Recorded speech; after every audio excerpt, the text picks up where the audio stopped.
Thank you very much for the nice introduction. The talk will be in English, so I hope you can follow. So, artificial intelligence is a very powerful tool that is nowadays in our hand, and we are quickly learning how to use it and take advantage of it.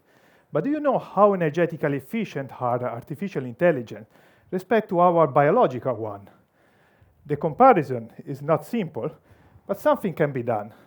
For example, we know that our biological brain consumes between 15 and 20 watts continuously.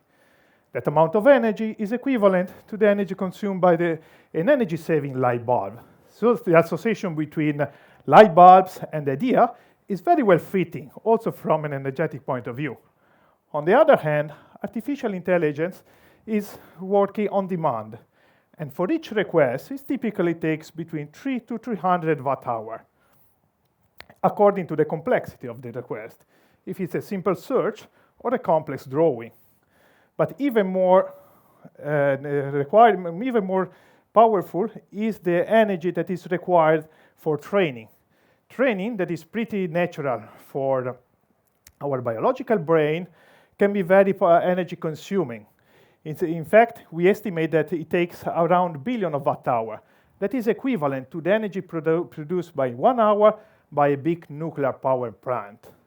And so the continuous amount of requests that we daily do to artificial intelligence and the periodic training that they require to be updated makes the energy consumption of nowadays artificial intelligence equivalent to energy consumption of country like Ireland.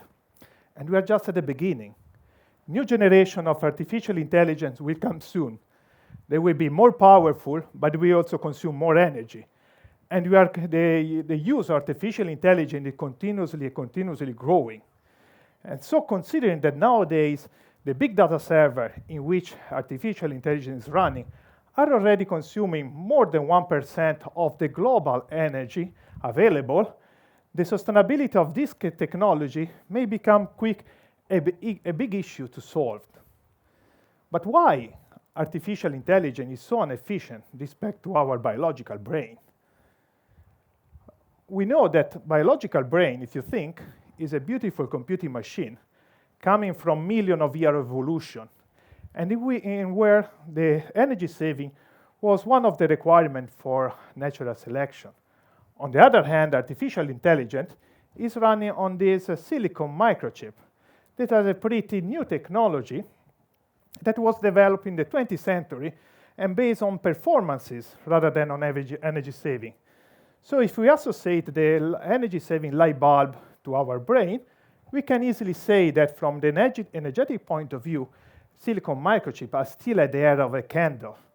And like the candle, most of the energy that you put in your microchip is producing unwanted heat, and just very few of it is really used for the computation. And that's something that you experience every day. How many of you have never felt your mobile phone or your personal computer burning after a deep use? And do you have the same feeling with your brain? Have you never had high fever after a deep thinking? Maybe an headache, but not a burning brain. And that's essentially the point of the inefficiency of artificial intelligence. And this problem is so acute and timely that nowadays the big corporations of high tech are building their data server in polar region or under the sea, just to save money on cooling costs. And this is a real example of the fan coil that are using to cool down this data server. And while this solution may find maybe the economic needs of this big company, they for sure will not solve the sustainability problem of this technology. So a deep change in the foundation on how we build up the future data server is needed. Can we design a new computer that is outperforming our modern computer and saving a lot of energy, so it's consuming much less energy? To address this question, it would be nice if we could enter in a microchip and have a look at the atomic scale. If we could do that, this would be the scenario in front of us. That's very familiar for this location, I think. It's a big party with millions or billions of electrons dancing.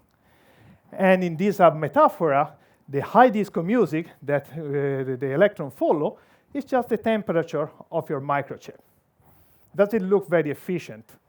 Well, if you now ask a calculation to your microchip, then one of the electrons has to play as a waiter and has to take your request to the bar. To do that, it has to cross all the busy dance floor. And this process is very slow, as you can imagine, and inefficient. It will be shaken by the electron, additionally increasing the temperature of your microchip. Once arrived at the bar, it will process your request. In this example, just a simple cocktail that needs to be sent back to you. Sent back to you, again by crossing the dance floor. And if you're lucky, you will receive the cocktail. Otherwise, you have to make the request again. So how can we improve this process? It would be beautiful if in our mobile phone, we could have a stop party button. If we remove all the electrons from the dance floor, we can improve the efficiency. And how do we stop a party? People that are familiar with disco, they know for sure. The best way to stop a party is to stop the music. No music, no party. And so a way to stop the music in this example is to lower just the temperature of the processor. And indeed, if we lower the temperature of silicon microchip, we can improve their performances. But then another problem came out. When the temperature is too low, no electron will be there, including the waiter, and the computer stopped working. But luckily, physicists discovered more than 100 years ago that that's not true for all the material. There are a lot of material, very common, like aluminum, vanadium, niobium, and many more under study, which when you stop the temperature, the music, something special happens. And in fact, when you lower the music, you hear that there is a sound in the background. And then you discover in this material that hidden in one of the corners of the disco, there was a big orchestra playing a beautiful waltz music. The electron, by following this waltz music, they are excited and they start to couple together. And they start to change the way they dance in a beautiful waltz way, so coherently and in a very ordered circle. This is now known by quantum physicists as superconducting state. And now, if you make a request to your computer in the superconducting state, and the waiter is smart enough, he can simply cross the dance floor by following the mainstream of the dancer, and then back to you with your cocktail by following the backstream.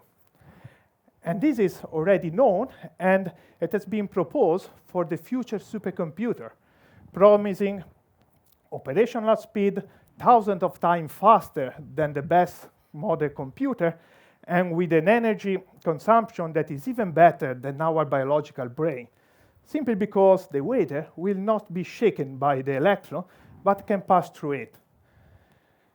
But the surprise are not finished, because the same quantum physicists discovered a few years after also how to control the orchestra. And if you control the music, you can control all the dancers at once. And then you don't need the service anymore, but you can use all the dancers coherently for your service with an efficiency that is even much, much more than the classical computer. And this is essentially at the base, very roughly speaking, of course, at the base of a quantum computer.